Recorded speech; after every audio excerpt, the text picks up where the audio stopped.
All right, Ruthless fans, the final episode of the trifecta, the beginning of season 3, Prepare the Throne. 7 out of 10. Thought it was another decent episode. So, all right. Picking up where we left off, Paula is trying to calm down Lacey due to the fact that Lacey... Look, I've said this before and I'll say it again. Lacey has been going, just her psychosis. She's been losing it a little bit more each and every moment since she strangled the elder mother in the punishment trailer. And Paula, bless her heart, she tried her best to calm Lacey down, and they come up with a plan to get the keys to the truck outside and then book it. Now Paula managed it, and this reminded me, go back to the haves and the have-nots. Remember after what was it, the season 2 finale? So technically, ironically enough, the beginning of season 3, when Quincy's bloody corpse, he wasn't really dead at the time, it had to be moved in order to find I think this was when Justin was first introduced, and Pearl was like, "There's a car parked in front of my house." So Candace made Jeffrey rummage through, the pockets of Quincy's corpse to find the keys to his car in order to move it. In this situation, Paula is the one, trying to find the keys to the truck, which I believe are like underneath, ironically enough, Herbert's body. And side note, this does remind me of the Oval, because was it Barry, or I think Barry or Richard, one of them had to get Nancy's inhaler from her purse, which was like right near Tally's corpse after she killed herself, in order to, to calm her down. I would have been like, "Ma, I love you, Ma. I ain't touching all that shit you." But in any case, when she got the key, it's like, okay, let's get out of here. Herbert was actually still alive. I guess Liz was actually dead, and Herbert managed to muster up his strength to shoot Paula one time. "Ooh, you think you can kill me and my wife and get away with it? Here's one for the road." Boom! And then shot Paula. She got hit in the shoulder, so it wasn't a fatal shot, but of course, you know the drill. You bleed out too much, you die. But this is Tyler Perry land. So, I guess Herbert went out with one a blaze of glory. And I guess with that, Dale's parents are dead. Sheesh. Alright. I might as well just skip ahead. Paula actually tries to help out Lacey, get her shirt off and put on, one of the random flannels around the house. Because the plan is, what they'll do is get in the truck and book it to the hospital in order for Paula to get help so she doesn't bleed out. But spoiler alert, all the way at the end of the episode, they're sitting near the door, the gun pointed for anybody who comes in. So I guess that what they're doing is trying to wait for the sheriff, because if the sheriff is coming and they're driving in the truck, the sheriff is going to know something's wrong. It's like, wait a minute, that's not Herbert or Liz. What are you two doing in the truck? So they're pretty much trying to bide their time in order to figure out, okay, once, we shoot whatever police officer comes through the door, we're out of here. And then Paula's, of course, worried about dying, because, again, it's been like the entire evening. It's nighttime now, and they're still sitting there with the gun. But Brian is actually, ambushed, like at the end of the last episode. And Daikon heads to the farmhouse because of the fact that, Manny calls and lets him know about what's going on. One of the guys from the police station is up at the house. So, Daikon rolls up there with some soldiers on the four-wheelers. Now, from there, I might as well talk about all these particular scenes at once. It only makes sense. We actually see Manny and the soldier interrogating Brian due to the fact that, he's FBI. There's somebody inside of the Rakadushi compound, because they rummaged through the car and found some notes and whatnot. And Brian is, pretty much, faking it like he's just like Roof in a sense. You know how Roof is able to calm down the highest because she knows exactly what to say, when to say it. It's kind of like Brian had a fast answer for everything, but then Manny, pistol whips him to the ground. And at the very end of the episode, you actually see Daikon show up. And then Brian's like, "Oh, shit." But then the sheriff shows up. It's like, "Ha ha, we got your ass now." And the sheriff and Daikon are able to get everybody to put their guns down. And then the sheriff pulls the gun on Brian. It's like, you mother, I knew you were dirty. They really shouldn't have shown that part in the promo for season 3 because it really spoiled it. But yeah, Sheriff Connolly is basically like, Scooby-Doo. But in any case, that's all the Brian and Lacey and Paula stuff.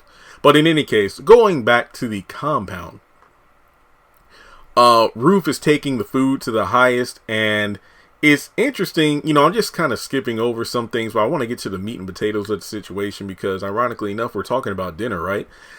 Which is breakfast. So, the highest and Ruth have a moment because, Elder Mother and Ruth did their bigger back and forth banter, the drill.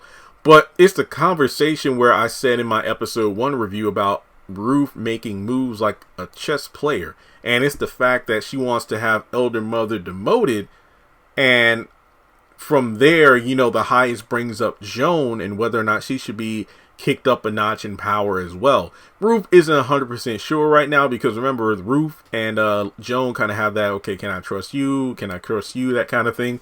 So it's really a conversation of some of the different power dynamics shifting this season, which I find to be pretty interesting. It really does change the thing. It changes the formula. Now, from there, we actually got Ruth and Zane. Ruth is right outside of the highest trailer standing, alone until Zane comes up. And she brings up the fact that the highest has a prophecy and that Zane is to get the chair ready. His chair ready. Prepare the throne. But, Zane doesn't want to do that because it will piss off the Elder Mother. And then Ruth is like, well, do you want to piss me off too? It's not wise. So it went from Zane being able to call Ruth to Elder once again. Now, River and Ruth have a scene where it's a situation. Well, actually, I'm jumping ahead.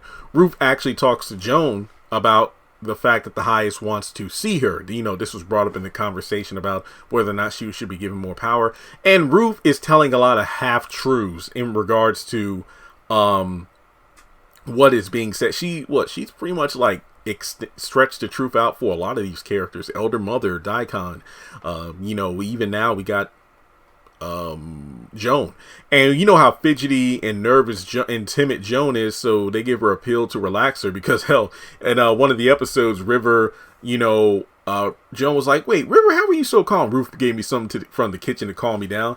So Joan is pretty much in the same situation. And I think one little key detail here that I chuckled at was the fact that when I forgot what trailer it was. Oh, sorry, hit my desk. I don't know if it was the money trailer or whatnot, but whatever trailer that Ruth walked into that had River and Joan. It's funny how they reacted to somebody knocking on the door and coming in, because we see River kind of hidden in the corner, and remember, he's still on the run from Daikon. But in any case, Joan is sent to the highest because there's a cover story. The cartel's eventually going to show up, or should I say a representative of the cartel. And the story is Lilo stole some of the money and then disappeared. Now, what the highest wants Joan to do within a 2-week deadline is to move the money into their account. Basically, I don't know if they'll say the amount, but essentially the money that Lilo allegedly stole is the money that Joan is to move in order to hold it for the compound for safekeeping. And it's interesting due to the fact that Joan brings this up to River, and the fact that the money that they want to use to steal could be just brought right to them in the compound, through the systems, and then from there they can bounce. So things are lining up pretty well. So Zane walking around with a little, pail. It's funny because after all the Little House on the Prairie and the Waltons that have been, the Little House on the Prairie episodes that get watching this house, it's just funny because it reminds me of the lunch pails that the kids carry to school and whatnot. But essentially, Marva, or the Elder Mother, takes it from her because she's pissed off about Zane setting up the throne, and then she talks about how Ruth was the one that told her to do. Zane is literally like a ping pong ball because she's just trying to do things right, and it's funny because Elder Mother and Ruth are both like promoting her in their own way, where Elder Mother says, oh, you'll be an elder teacher for the new recruits, and I think the last episode. And then in this episode, you got Ruth telling her to do a job that the Elder Mother was, really set to do. So actually, the reason that Elder Mother is pissed off is because Melinda's corpse actually gets wrapped up and taken away by some soldiers. And this Elder Mother talks to Marvel about the fact that Melinda was in one of the boxes in the back, so it was possible she was giving head to one of the soldiers or one of the males. And while Marvel wants to go directly to the highest, she's like, no, there's a prophecy happening soon, so it would not be wise to tell the highest and, you know, piss them off. So yeah, they kind of keep that under wraps for the time being. So that's how she found out about Zane, because, oh yeah, well, let me go prepare the throne. Oh no, Zane was the one who set it up. So Zane, again. So later on, we got a little scene between Elder Mother and Ruth, and this is pretty much, you know, the banter aside, it's just the fact that Elder Mother feels like she's becoming, you know, withered up and useless in the compound because all of her roles are being filled by other people, which is kind of true because the highest really is pissed off at the moment at you. So, you know, Ruth tells her that it's a positive prophecy coming their way and to not fret, and, you know, that's pretty much the conversation. But the other thing to talk about to round things out in the episode is the fact that Andrew sneaks up on Oliver with a gun to his head and, you know, plans to bring him back to the compound. So things are pretty much looking interesting. And that's the episode, Prepare the Throne. Let me know your thoughts in the comment section below. Hit the thumbs up button to show you like the video. Hit subscribe, hit that bell icon and select all. Follow me on social media, links are in the description below. And I will catch you all in the next one.